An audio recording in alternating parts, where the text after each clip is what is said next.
know our identity, if we truly know who we are, we don't want to just be with anyone. Like, No. our time and energy matters. 100%. And that is the really interesting yet unusual thing that starts to happen. The more and more you know yourself, you actually cannot be, I don't think, I mean, this is just my opinion, you cannot be with a lot of people. I mean, I need time to integrate.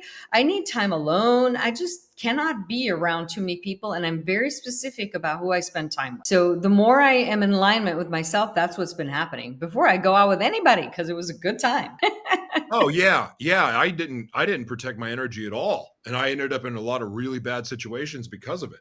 Yeah. But, now I one of the things that I've started doing, because I recognize that I'm a light and people are gonna be drawn to me, especially Mhm. with a lot of I mean, this is what I love about this show is I get to talk about relationships, and I don't get to talk any of the other content I create has nothing to do with this subject matter, and this is my favorite thing to talk about. It is. I feel weird talking about it on my own, so it's, like, way more Well, it is frustrating for me strange. to do. I like talking about it too, and I can't really talk about it on my own. This is where you need the polarity to be able to talk about it. You need a masculine and a feminine. And I think Yeah. both of us have an embodied masculine and feminine within us. I very much am. I mean, Yeah. I don't apologize for it either, because I like having interests that cross your traditional, gender boundaries or whatever. But I also grew up in a home, my mom was Mrs. America and modeled, and I grew up around, the skincare products everywhere. And, like, I had my own skincare line and got into making cosmetics, and I'm interested in all that stuff. It's interesting to me. I grew up around fashion shows and pageants and also, sports and other things. So, like, I like all of it. And that's allowed me to be very comfortable in both energies. And that's where I think a lot of us maybe are also hiding a portion of our, if we're women, we're maybe hiding a portion of our masculinity. If we're men, we may be hiding some of our femininity.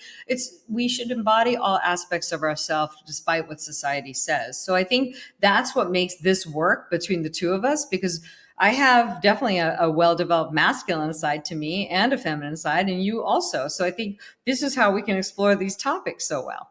Have you heard the belief system? And I don't know enough about it, and I've heard about it. I try not to stuff a lot of belief systems into my head. I find them interesting, but I don't want to apply all of it. But there was something I heard years ago that sounded really interesting to me. Like, the story of Adam and Eve, for instance, is essentially that we are all this is the belief system, that we're all born both. But is part of our punishment. Again, there's multiple theories at this place in the story, but essentially the game of life, like, we are, as the game that we are pulled into, is like, we true the true selves is masculine and feminine.